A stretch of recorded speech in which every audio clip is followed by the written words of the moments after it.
Hello students, welcome to our YouTube channel. So class 10 से chapter 7 coordinate geometry का basically हम लोग इसमें करने वाले हैं इंट्रोडक्शंस। सो इंट्रोडक्शन मामूली सा आपका 5 से 10 मिनट होने वाला है। जो क्लास 9 का यानी कोऑर्डिनेट ज्योमेट्री का जो बेसिक्स है उसको मैं 2 मिनट में यहाँ पे खत्म कर दूंगा, ठीक है। उसके बाद हम लोग पढ़ेंगे डिस्टेंस फार्मूला और सेक्शन फार्मूला, ठीक। सो यहाँ पे देखो, एक हमने एक्स एक्सिस और एक हमने वाई एक्सिस लिया है, जिसको हम लोग बोलते हैं कार्टेशियन प्लेन या एक्स वाई प्लेन, ठीक है। कार्टेशियन या एक्स वाई प्लेन में देखो, ये वाला होता है पॉजिटिव, यहाँ से यहाँ तक का डिस्टेंस पॉजिटिव होता है। ओरिजिन से एक्स एक्सिस इधर वाला पॉजिटिव, यहाँ से यहाँ तक नेगेटिव, यहाँ से पॉजिटिव और इधर से नेगेटिव। इसको ओ से ओरिजिन होता है, ओरिजिन का कोऑर्डिनेट होता है 0 0। इस वाले एरिया को बोलते हैं फर्स्ट क्वाड्रेंट। फर्स्ट क्वाड्रेंट का जो कोऑर्डिनेट्स होता है वो प्लस प्लस होता है। सेकंड क्वाड्रेंट का जो कोऑर्डिनेट होता है वो माइनस प्लस होता है। थर्ड कोऑर्डिनेट का जो प्लस होता है वो माइनस माइनस होता है।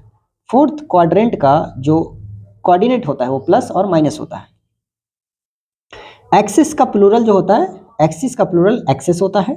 हॉरिजॉन्टल लाइन को एक्स एक्सिस, इस पूरे एक्स एक्सिस लाइन को हॉरिजॉन्टल लाइन बोलते हैं और इस पूरे वाई एक्सिस लाइन को वर्टिकल लाइंस बोलते हैं। तो वाई एक्सिस को वर्टिकल लाइंस बोलेंगे, एक्स एक्सिस को हॉरिजॉन्टल लाइन बोलेंगे।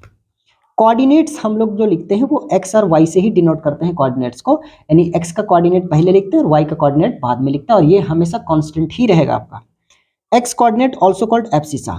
अब देखो, एक्स कोऑर्डिनेट यानी एक्स का यहाँ पे जो भी वैल्यू आएगा उसको बोलेंगे एक्स कोऑर्डिनेट। एक्स कोऑर्डिनेट को हम लोग एब्सिसा भी बोलते हैं। यहाँ पे वाई का वैल्यू जो भी आएगा उसको वाई कोऑर्डिनेट बोलते हैं, और वाई कोऑर्डिनेट को हम लोग ऑर्डिनेट भी बोलते हैं, ठीक है। सो ये था क्लास 9 का, या फिर आप कह लो कि कोऑर्डिनेट ज्योमेट्री का बेसिक चीज। अब हम लोग पढ़ते हैं distance formula. So distance formula क्या है, देखो लेट्स से कि हमने यहाँ से एक कोई डिस्टेंस लिया है ए बी हमने एक कोई डिस्टेंस लिया, और इसका कोऑर्डिनेट मैं ले लेता हूँ कि ए का कोऑर्डिनेट हमने ले लिया है x1, y1, और बी का हमने कोऑर्डिनेट्स ले लिया x2, y2, ठीक है। अब इस पर्टिकुलर चैप्टर में क्या रहेगा कि ए का कोऑर्डिनेट दिया हुआ है, बी का कोऑर्डिनेट्स दिया हुआ है। अब आपसे पूछ ले रहा है कि इस लाइन ए बी का डिस्टेंस कितना होगा। सो थ्रू दी कोऑर्डिनेट्स हमें पता करना है कि डिस्टेंस कितना होगा।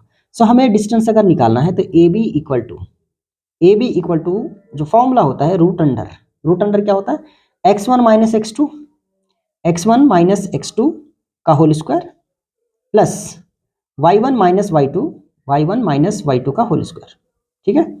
ये होता है डिस्टेंस फॉर्मूला, इसी को क्या बोलते हैं, distance formula. So A B का हमें डिस्टेंस पता करना, तो इस तरीके से हम पता कर सकते हैं। और दूसरे तरीके से देखो, ए बी का वैल्यू हम लोग दूसरे तरीके से कैसे कर सकते हैं। अभी देखो कि हम लोग x1 माइनस x2 किया है। अब आप x2 माइनस x1 भी कर सकते हैं, तो x2 माइनस x1 का whole square plus y1 minus y2 यहाँ पे किया है। अब हम लोग इसको उल्टा कर सकते हैं, y2 माइनस y1 भी कर सकते हैं का होल स्क्वायर। अब इसमें ऐसा क्यों हो रहा है, क्योंकि ये होल स्क्वायर की वजह से है, ठीक है। सो आप दोनों में से कोई भी एक याद रखो, लेकिन याद रखना कोई एक ही है, ठीक है। तो ये होता है डिस्टेंस फार्मूला, ठीक है। इसी को हम लोग क्या बोलते हैं, डिस्टेंस फार्मूला। इसी को हम लोग बोलते हैं डिस्टेंस फार्मूला। अब अगर कोई डिस्टेंस फ्रॉम दी ओरिजिन से अगर हो तो वहां पे डिस्टेंस कितना निकलेगा, ठीक है। डिस्टेंस फ्रॉम ओरिजिन, अब अगर कोई कोऑर्डिनेट होगा, लेट्स से कि हमने ये कोऑर्डिनेट ले लिया, ठीक है। ये एक्स एक्सिस है हमारा और ये वाई एक्सिस है, ये हमारा ओरिजिन है। तो ओरिजिन का कोऑर्डिनेट क्या होगा, ओरिजिन का कोऑर्डिनेट होता है 0 0, ठीक है। और यहाँ पे हमने ले लिया इसका कोऑर्डिनेट 0 0, ठीक है। और ये हमने लिया ओ उसे ओरिजिन। यहाँ से अगर कोई पॉइंट यहाँ पे है, लेट्स से कि ये पी पॉइंट है, और बोले कि इस पी पॉइंट का डिस्टेंस बताएं, नहीं ओ से पी तक का डिस्टेंस बताओ। तो ये हमारा फ्रॉम ओरिजिन से है, और इसका मैंने कोऑर्डिनेट अगर मैं ले लेता हूँ कि 2,3 ले लिया, ठीक है। लेट्स से कि मैंने ये 2,3 लिया, ये क्या हो जाएगा x यानी x1, y1, और ये क्या हो जाएगा x2, y2। और नॉर्मली इसको हम लोग अगर OP निकालना है तो इसको हम लोग क्या ले सकते हैं, xy, क्या ले सकते हैं, xy, ठीक है। अभी हम लोग अगर हमें OP का डिस्टेंस पता करना है तो हम लोग क्या करेंगे, डिस्टेंस ऑफ OP। तो डिस्टेंस फार्मूला से, बाय डिस्टेंस फार्मूला से हम लोग क्या लगा लेंगे, x1 माइनस x2 का whole square plus y1 minus y2 का होल स्क्वायर, ये लगा सकते हैं। x1 का वैल्यू कितना है, x1 का वैल्यू है 0, तो 0 माइनस x2 का वैल्यू कितना है, x2 का वैल्यू 2 है का होल स्क्वायर प्लस y1 कितना है 0 माइनस y2 कितना है 3, ये आ गया होल स्क्वायर। अब इसको अगर सॉल्व करेंगे तो 0 माइनस 2 तो -2, तो -2 का होल स्क्वायर प्लस 0 - 3 का होल स्क्वायर। अभी एक चीज़ देखो, ये जो x2 है और y2 है, ये क्या है? अगर हम लोग इसको नॉर्मल लेट करें तो ये x और y है, तो इसको हम लोग दिस इम्प्लाइज करके लिख सकते हैं कि रूट अंडर x का स्क्वायर प्लस y का स्क्वायर, ठीक है। सो इसको तो हम लोग सॉल्व करेंगे ही करेंगे। इसका वैल्यू कितना आ जाएगा 4 और ये 9, तो माइनस का अगर होल स्क्वायर रहता तो माइनस माइनस प्लस हो जाता है, तो ये हो जाएगा रूट अंडर 13। अच्छा, डिस्टेंस फॉर्मूले में हम लोग क्या लगाते हैं, क्योंकि ये डिस्टेंस है तो हमें यूनिट लगाना पड़ेगा, यानी सेंटीमीटर मीटर तो इसमें गिवन है नहीं, तो हम लोग लगाते हैं यूनिट, तो ये हो जाएगा इसका आंसर। बट हमने यहाँ से एक फॉर्मूला पता करना था कि अगर डिस्टेंस फ्रॉम ओरिजिन से है, डिस्टेंस फ्रॉम ओरिजिन है, तो वहां से हमारा फॉर्मूला क्या हो जाता है, तो हमारा फॉर्मूला होता है यानी OP इक्वल टू यहाँ पे क्या हो जाएगा कि root under x square plus y square, ठीक है। तो आपको याद जो रखना है ये वाला रखना है कि एक कोऑर्डिनेट अगर ओरिजिन से है, तो एक बात देखो, अगर ओरिजिन से है तो एक तो ओरिजिन वाला जो कोऑर्डिनेट्स रहेगा वो 0 0 रहेगा, तो दूसरा का स्क्वायर होना है ना, तो उसको कर लेंगे x square plus y square, ठीक है। सो अब हम लोग पढ़ते हैं सेक्शन फॉर्मूला। देखो सेक्शन फॉर्मूला क्या है, सेक्शन फॉर्मूला कुछ नहीं, देखो अगर कोई मैंने एक डिस्टेंस लिया, हमने ये डिस्टेंस ले लिया और हमने यहाँ पे पॉइंट का नाम दे दिया कि ए बी पॉइंट, ठीक है। अब इसमें हमें पूछेगा कि ए और बी में इसमें हमें क्या दे रहेगा, कोऑर्डिनेट्स दे के रखे कि इसका कोऑर्डिनेट्स है x1, इसका है y1, ठीक है, इसका है x2 और इसका है y2, इतना हमें दे के रखा है। अब बोला है कि ए बी लाइन को कोई एक थर्ड पॉइंट, मान लो कि यहाँ पे कोई पॉइंट है P, ये पॉइंट इसको किस रेशियो में डिवाइड कर रहा है, ठीक है। तो रेशियो तो हमें नहीं पता, तो अगर पूछ ले कि इसका कोऑर्डिनेट्स बताओ कि ये जो है, मान लो कि ए और बी को P पॉइंट जो है m/n के रेशियो में डिवाइड कर रहा है, किसके रेशियो में, m/n के रेशियो में, तो इसका कोऑर्डिनेट्स बताओ P का कोऑर्डिनेट्स क्या होगा, तो हमें नहीं पता P का कोऑर्डिनेट्स, तो लेट्स से कि हमने P का कोऑर्डिनेट्स ले लिया xy, ठीक है। सो जो कोऑर्डिनेट्स होगा सेक्शन फॉर्मूला में, यानी कोऑर्डिनेट्स ऑफ P, तो P का जो फॉर्मूला हो जाएगा, तो यहाँ पे क्या हो जाएगा, coordinates of P equal to क्या हो जाएगा, x का जो वैल्यू आएगा, x इक्वल टू x कौन सा, ये वाला x, ये वाला x, ठीक है, ये वाला x इक्वल टू क्या होगा, m into x2 plus n into x1 plus n into x1 upon m plus n, ये तो हो गया x का वैल्यू। y का वैल्यू क्या आ जाएगा, y इक्वल टू, अब देखो दूर से दूर वाला का, तो mx2 था तो इधर क्या हो जाएगा my2, इधर क्या हो जाएगा my2 plus ny1 upon m plus n, ठीक है। सो ये हो गया x और y का कोऑर्डिनेट्स, तो पूरा हमें पता चला p का कोऑर्डिनेट्स। तो इसको अगर लिखना चाहे तो एक लाइन पे अगर यहाँ पे देखो, तो p का कोऑर्डिनेट्स यानी x इक्वल टू क्या हो जाएगा, mx2 plus nx1 upon m plus n, और y का क्या हो गया, y equal to my2 plus ny1 upon m plus n, ठीक है। अब देखो ये कब हुआ, ये तब पॉसिबल है कि जब P कोई पॉइंट है और हमें नहीं पता कि ये P जो है कहाँ पे है, यानी ये फॉर्मूला तब लगेगा when AP is not equal to PB, AP is not equal to PB, कि हमें जो P पॉइंट है, यानी P पॉइंट है, कोई मिड पॉइंट नहीं है, और P पॉइंट के बारे में हमें नहीं पता कि किस रेशियो में, यानी किस पोजीशन में है, तो उसी का कोऑर्डिनेट्स इसके थ्रू निकल जाएगा, और हमने AP not equal to PB बना हुआ है, ठीक है। सो अगर AP not equal to PB है तो इसका M और N जो है वो भी डिफरेंट होगा, ठीक है। अब हम लोग देखते हैं कि अगर किसी भी लाइन को, यानी AB लाइन को P कहाँ पे काटता है, अगर मिड पॉइंट पे काटे तो उसका कोऑर्डिनेट्स कितना होगा, ठीक है। तो उसी को बोलते हैं मिड पॉइंट, उसी को बोलते हैं मिड पॉइंट, ठीक है, मिड पॉइंट फॉर्मूला। सो यहाँ पे हमने लिया है AP और P को लिया है as a mid point, P as a mid point. इसका मतलब है कि इतना डिस्टेंस, यानी यहाँ से यहाँ तक का डिस्टेंस होगा और यहाँ से यहाँ तक का डिस्टेंस आपस में क्या होगा, इक्वल होगा। इसका मतलब है कि when AP equal to PB, when AP equal to PB, और जब AP इक्वल टू PB होगा तो रेशियो क्या होने वाला है, यानी M और N जो है ये भी आपस में इक्वल होगा। कैसे, देखो P will be mid point of AB, क्योंकि P हमने लिया हुआ है कि AP इक्वल टू PB है, सो यहाँ पे क्या लिखेंगे, P will be mid point of A B. अगर ए बी का मिड पॉइंट है दैट इज हम लोग क्या लिख सकते हैं, A P upon P B equal to, इसका जो रेशियो होगा क्या होगा, m/n, यानी m/n। और हमने यहाँ पे क्या लिया, A P upon P B जो है वो क्या है, आपस में इक्वल है। यहाँ पे हमने लिया हुआ है इक्वल है। सो किसी एक को, जैसे पी बी के जगह पे क्या रख देंगे, ए पी रख देंगे, इक्वल टू m/n। और ये ए पी कैंसिल आउट होकर कितना आएगा यहाँ पे 1। दिस इंप्लाइज यहाँ पे 1 इक्वल टू m/n। और जब इसका क्रॉस मल्टीप्लिकेशन करेंगे तो ये क्या हो जाएगा, m equal to n।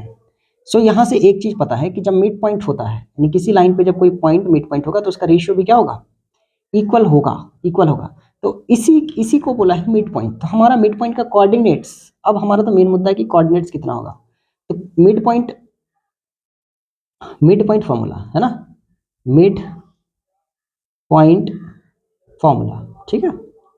Mid point formula में जो कोऑर्डिनेट्स होगा, यानी कोऑर्डिनेट्स ऑफ पी कितना होगा, तो उसके लिए हमारा क्या हो जाएगा, x इक्वल टू क्या हो जाएगा, x1 प्लस x2 बाई 2। और y का जो वैल्यू होगा वो y1 प्लस y2 बाई 2। ये होने वाला है, ठीक है। क्या होगा, x1 प्लस x2 बाई 2 और y equal to y1 plus y2 by 2। यही होता है मिड पॉइंट फार्मूला, ठीक है, मिड पॉइंट फार्मूला। अब ये आया कहाँ से, तो ये भी आया जो है वो सेक्शन फार्मूला से ही आया है। अभी मैं इसको प्रूफ करके दिखाता हूँ कि ये आया कैसे है। बाकी आपके लिए इतना ही था। देखो मिड पॉइंट फार्मूला को हम लोग करते हैं प्रूफ, है ना। सो ये कैसे आया, तो सेक्शन फार्मूला में पी का कोऑर्डिनेट्स क्या था, x equal to m x2 plus n x1 upon m plus n। और y का कोऑर्डिनेट क्या था, m y2 plus n y1 upon m plus n। यही था फॉर्मूला हमारे पास। अब इस फॉर्मूला में, यानी मिड पॉइंट फॉर्मूला में हमारे पास क्या है, m इक्वल टू n जो है आपस में क्या है, इक्वल है। तो यहाँ पे किसी एक का वैल्यू क्या कर दो, इनपुट कर दो वहाँ पे। जैसे m के जगह पे या तो n पुट कर लो, या तो n के जगह पे m पुट कर लो, ठीक है। तो इसी को हम लोग एक्सटेंड करेंगे तो हमें ये वाला फॉर्मूला मिल जाएगा, मिड पॉइंट, ठीक है। करते हैं इसको एक्सटेंड। तो x इक्वल टू हमारे पास क्या आ जाएगा, देखो m को m रखने देते हैं, x2 वैसे रहने देते हैं, n के जगह पे क्या ले लेते हैं, m ले लेते हैं। तो m और x1 अपॉन m के जगह पे m और n के जगह पे m, ठीक है, equal to y equal to, यहाँ पे क्या करें, यहाँ पे चेंज कर देते हैं, यहाँ पे m को n कर देते हैं, n y2। आप किसी को भी चेंज कर सकते हो, यहाँ पे n y1 अपॉन m को n कर दें n प्लस n, ठीक है, यही है। अब देखो यहाँ पे कॉमन क्या ले सकते हैं, दोनों में m कॉमन ले सकते हैं। तो p कोऑर्डिनेट्स कितना आ जाएगा, x equal to m common आ जाएगा, तो अंदर में क्या आ जाएगा, x2 प्लस x1। तो x1 को पहले लिख सकते हैं, x1 plus x2 upon m plus m कितना हो जाएगा, 2m इक्वल टू यहाँ पे क्या आ जाएगा, यहाँ पे कॉमन ले सकते हैं n कॉमन ले लिया, यहाँ पे लिख सकते हैं y1 plus y2 upon n plus n 2n, ठीक है, ये आ गया। अब यहाँ पे कैंसिल आउट क्या होगा, देखो n से n कैंसिल आउट होगा, यहाँ पे m से m कैंसिल आउट होगा। सो यहाँ पे फाइनली हमारे पास जो कोऑर्डिनेट्स आ रहा है, यानी p का कोऑर्डिनेट्स आ रहा है वो x इक्वल टू क्या आ जा रहा है कोऑर्डिनेट्स, तो यहाँ पे चेक करो, x1 प्लस x2 बाई 2 आ रहा है। और यहाँ पे क्या आ जा रहा है, y इक्वल टू यहाँ पे क्या जा रहा है, y1 प्लस y2 और अपॉन में 2 आ रहा है। तो चेक करो कि हमारे पास क्या यही वाला फॉर्मूला आ गया, x equal to x1 plus x2 by 2, y equal to y1 plus y by 2। तो ये इसी को बोलते हैं मिड पॉइंट फॉर्मूला, ठीक है, ये हो गया प्रूव्ड। तो एक सेक्शन फॉर्मूला से ही आता है, बाकी आपको याद यही रखना है कि मिड पॉइंट फॉर्मूला को कैसे यूज करते हैं। एक आता है सेंट्रॉइड, वो भी बता देते हैं, 1 मिनट लगेगा। कई बार पूछ लेता कि सेंट्रॉइड का कोऑर्डिनेट्स बताओ, ठीक है। तो सेंट्रॉइड किसको बोलेंगे, जैसे कोई ट्राइंगल है, लेट्स से कि हमने ABC एक ट्राइंगल बनाया है और इसका तीनों वर्टिसेस यानी ABC, और इसका हमने कोऑर्डिनेट ले लिया x1, y1, इसका ले लिया कोऑर्डिनेट x2, y2, इसका कोऑर्डिनेट ले लिया हमने x3, y3, ठीक है। अब ये सेंट्रॉइड फॉर्म कैसे होता है, तो देखो ये लाइन इस यहाँ पे आएगा और ये लाइन यहाँ पे जाता है, और ये लाइन जब यहाँ पे आता है तो देखो कि तीनों आपस में कहाँ कट रहा है, तीनों आपस में जो यहाँ पे मैच हो रहा है। तो इसी को बोलते हैं सेंट्रॉइड, इसी को क्या बोलते हैं, सेंटोरॉइड, यानी 3 लाइन जहाँ पे आपस में मिले, सेंट्रॉइड। सेंट्रॉइड लेट से कि इसका यहाँ पे एक पी पॉइंट रख दे रहे हैं, तो कोऑर्डिनेट्स ऑफ पी बताओ, यानी कोऑर्डिनेट्स ऑफ पी बताओ, यानी एक्स और वाई का वैल्यू बताओ, सिंपल वही है। तो यहाँ पे सेंट्रॉइड पी यानी कोऑर्डिनेट्स ऑफ सेंट्रॉइड पी, तो यहाँ पे क्या आ जाएगा, x इक्वल टू क्या हो जाएगा, तो देखो x इक्वल टू ये होता है कि x1 plus x2 plus x3 by 3, x1 plus x2 plus x3 by 3। अब y का कितना आ जाएगा, y equal to y1 plus y2 plus y3 by 3। तो बहुत ही ईजी है, y1 plus y2 plus y3 और अपॉन का 3, ठीक है। तो यही होता है सेंट्रॉइड, ठीक है। तो अगर आपसे पूछे क्वेश्चन में, एक कभी कभी पूछ लेता है ऑब्जेक्टिव में, तो सेंट्रॉइड आप आसानी से क्या करना है कि सारे कोऑर्डिनेट x के तीनों कोऑर्डिनेट्स का सम अपॉन में 3, तो यहाँ पे जितना रहेगा उतना 3, ठीक है।